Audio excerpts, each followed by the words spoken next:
네, 시작하겠습니다. 우선은 드모르간 법칙을 촬영을 하고 잠깐 쉬었다가 명제로 들어가 보죠. 186페이지인데요. 어떻게 책들은 다 폈니?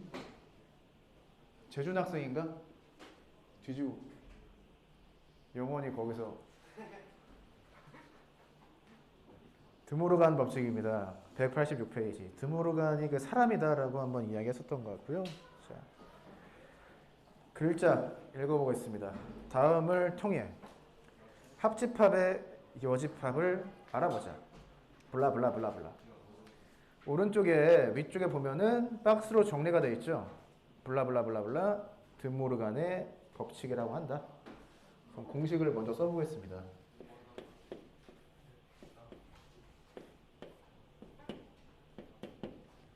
자, 얘가 무엇이냐?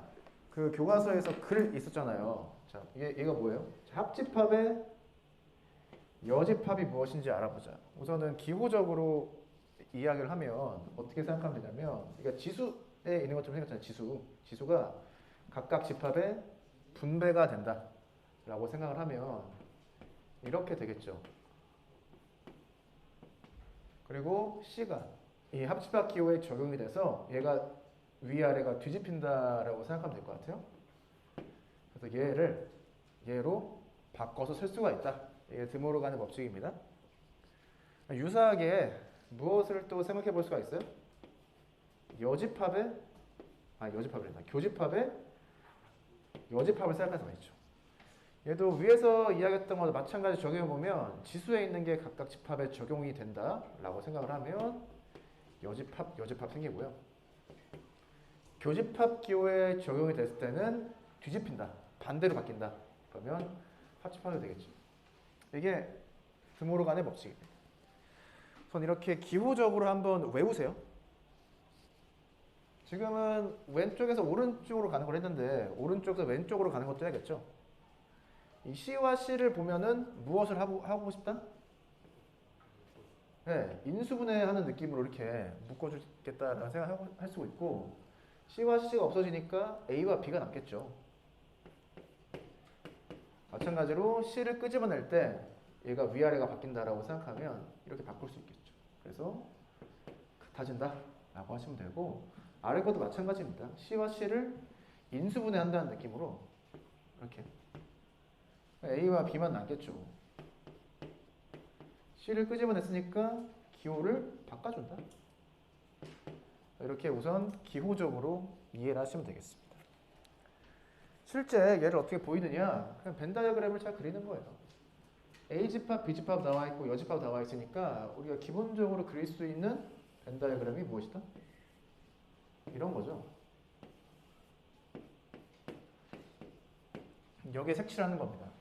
A 합집합 B에 나머지를 생각하면 색칠이 어디에 돼요? 이쪽에 되죠. 그 다음에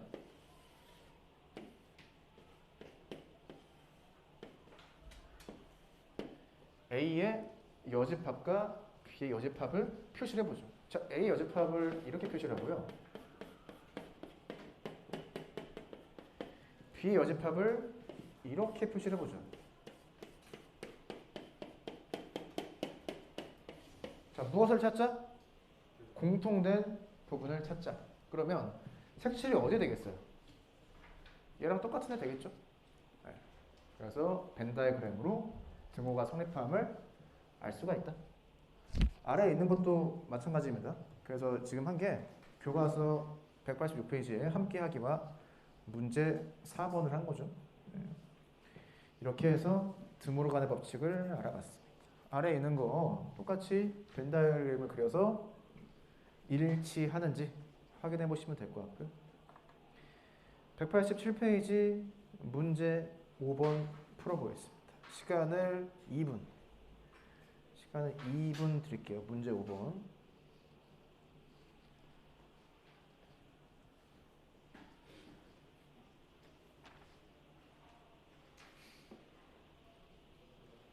한 손으로 주는 거, 한 손으로.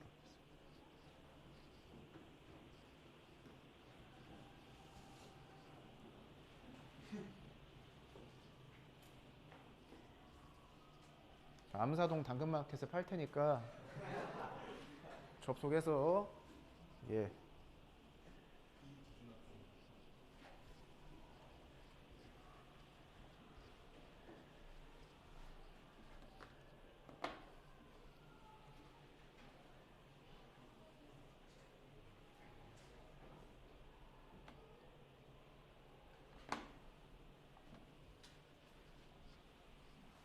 현무학생 너무 쉬운가? 아니요, 저 그거는 풀어가지고. 아 풀었어? 나와서 설명해 볼까요?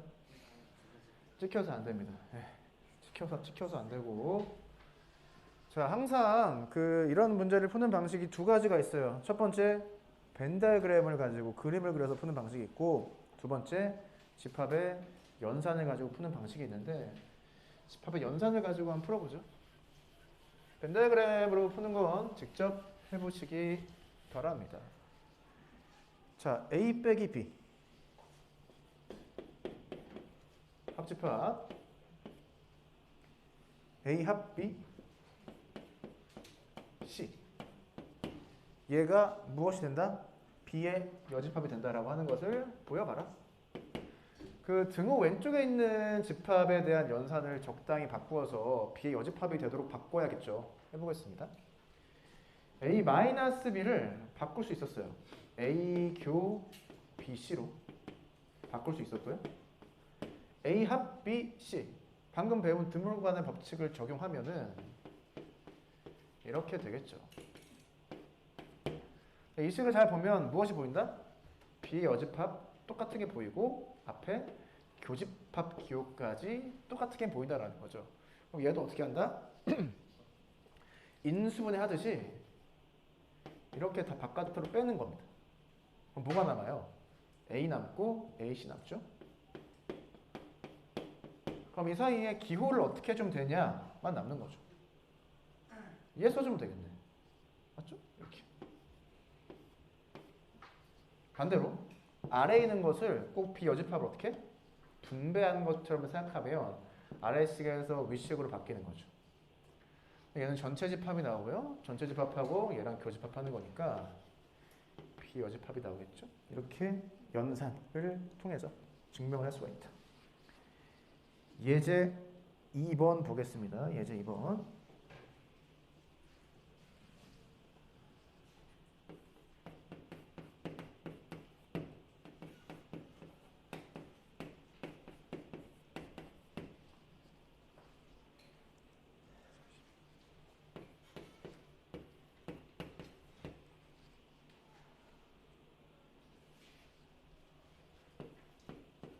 우선 써놨습니다.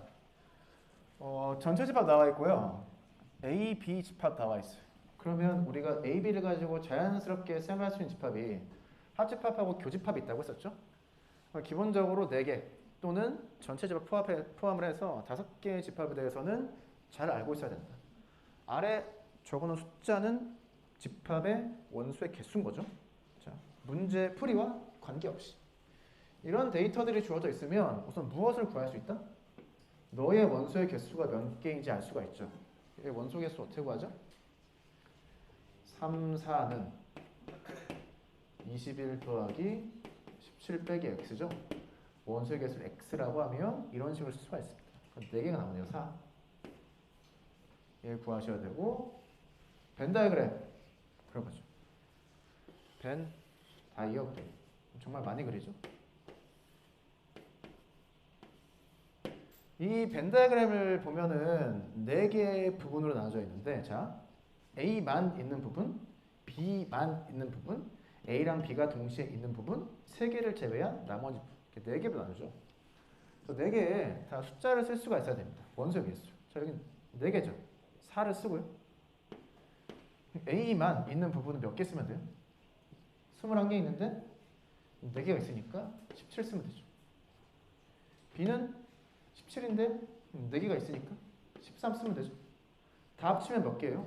33. 그러면 전체가 40이니까 나머지 칸에 6을 써주면 되겠죠. 이렇게 무엇을 알 수 있다? 각각의 원소의 개수를 다 알 수 있다. 자, 문제에서 물어보는 거는 AC 합 BC. 문제에서는 AC 합 BC의 원소의 개수에 대해서 물어보는데 얘는 어떤 집합하고 똑같은 거예요? 얘랑 똑같은 거죠. 자, 그럼 무엇이다? 너를 한 덩어리를 보면 너랑 너의 여집합이랑 원소의 개수를 더하면 전체 원소의 개수가 나오겠죠? 넌 몇 개야? 4개. 그럼 넌 몇 개야? 36개가 되는 거죠. 이렇게 하시면 됩니다. 문제에서 뭘 물어봤어? 그럼 다 구한 거 아니야? 문제가 풀렸습니다. 그래서 기본적인 5개의 부분 집합 그리고 벤 다이어그램 그렸을 때 4개의 부분으로 나눠지죠. 저기에 대해서 잘 파악을 해보시면 되겠습니다. 문제 7번 같은 문제를 우리는 활용 문제라고 하고요. 글을 어쩌고 저쩌고 읽어서 수식으로, 문자로, 기호로 바꾸게 되면 예제 2번과 같은 문제가 되죠. 시간을 1분 정도 드릴 테니까 한번 문제를 풀어보시기 바랍니다.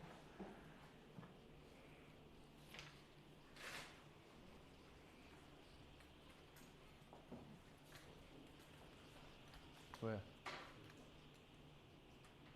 마스크.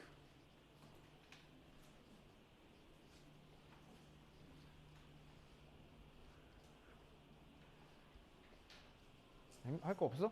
아니요. 청소할래? 아니요. 그래. 청소를 싫어하지 애들이.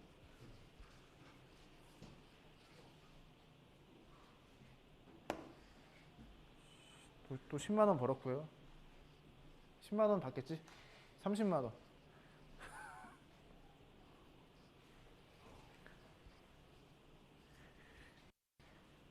핸드폰 하거나 자거나. 송소연 학생 오늘 컨디션이 좋나 봐. 저러기 힘든데.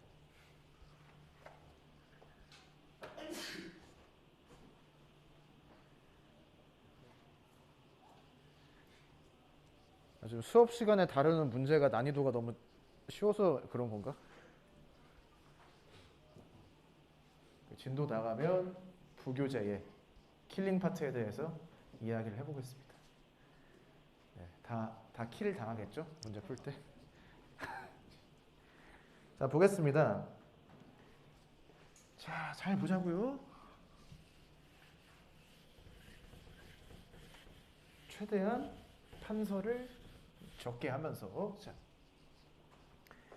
자, 어느 고등학교 1학년 학생 30명을 보면은 무슨 생각을 해야 된다?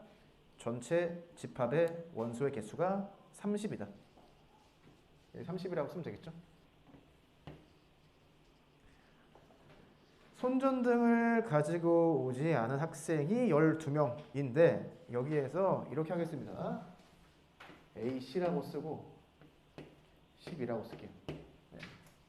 자, 무엇을 보고 여집합을 생각했다? 가지고 오지 않았다 라는 문장을 읽고 집합을 애초에 여집합으로 세팅을 한 거예요. 그럼 뭘 알 수 있는 거죠? 가지고 온 학생 몇 명인 거야? 네. 아니 합치면 전체가 나와야겠지. 마찬가지로 머리 전등, 손전등하고 머리 전등하고 구분이 되나 봐요. 머리 전등을 가지고 오지 않은 학생은 8명이었다. 그럼 무엇을 생각하자? 머리 전등을 가지고 오지 않았다 라고 보자라는 거죠. 그럼 뭘 알 수 있어? 가지고 온 학생을 알 수 있다는 소리죠. 두 개 합쳐서 전체 나와야 되니까. 네. 자, 15명 나와 있습니다. 손전등과 머리전등을 모두 가지고 왔다. 수학의 어떤 개념? 교집합 개념이죠. 교집합 개념. 너가 15예요. 자, 그럼 무엇을 구할 수 있는 거예요? 그럼 얘를 구할 수 있지. 얘의 원소의 개수를 구할 수 있죠. 자, x는 18 더하기 21 빼기 15 아니에요? 뭐 나오냐? 25 나오죠? 너 25입니다. 그러면 벤 다이어그램 그리면 어떻게 된다? 그려봐 또. 맨날 해야지. 베이비. 자, A는 손전등을 가지고 온 학생, B는 머리전등을 가지고 온 학생입니다. 15. 여기 뭐 들어가? 3. 여기 7. 합치면 25. 나머지 15. 5죠. 이렇게 되나? 다 찾았네? 그럼 문제가 풀 수밖에 없다는 거죠. 자, 손전등과 머리전등 중에서 어느 것도 가지고 오지 않은 학생. 얘를 여러분들 집합으로 표시하면 어떻게 될까요? 아, 그렇죠. 이 문장을 읽고 A 합 B의 여집합이다. 다른 말로 하면 AC 교 BC다 라고 하는 것을 글을 읽고 수식으로 바꿀 수 있으면 돼요. 그럼 정확히 개수는 5개가 나오는 거죠. 이렇게 구하시면 되고, 마지막 문장을 해석하는 게 약간 까다로울 수도 있는데요. 이렇게 풀면 됩니다. 그래서 여기에서 이야기하고 싶은 거는, 우리가 평상시 문제를 풀 때는 그냥 푸는데 고난이도 약간 복잡한 문제를 풀 때 중요한 게 집합단원이니까 집합이 무엇인지 세팅을 잘 해야 돼요. 다른 말로 이야기하면 손전등을 가지고 오지 않은 학생들을 모아둔 집합을 라지 A라고도 할 수 있죠. 그러면 손전등을 가지고 온 학생은 A 여집합이 되는 거고요. 그런 식으로 해도 상관없는데, 집합을 어떻게 처음에 세팅하느냐에 따라서 문제풀이가 단순해질 수 있고 복잡해질 수 있다. 그러니까 우리 뇌 구조상 어려울 수도 있다는 소리죠. 익숙하지 않을 수가 있다는 거죠. 그래서 그런 점을 문제를 풀면서 연습을 해보시면 좋고, 188페이지에 문제 해결에 유용한 집합이라고 나와 있는데, 여러분들이 뭐 이걸 읽어가서는 큰 의미가 와닿지 않을 겁니다. 언제 와닿죠? 뭐 시험 문제에 나온다라든지 수능 문제에 나온다라든지 그때 유용하다라는 것을 파악할 수 있겠습니다. 네. 그래서 여기까지 해서 우선 집합에 대해서는 다 다뤄봤고요. 잠깐 촬영을 이제 끝내고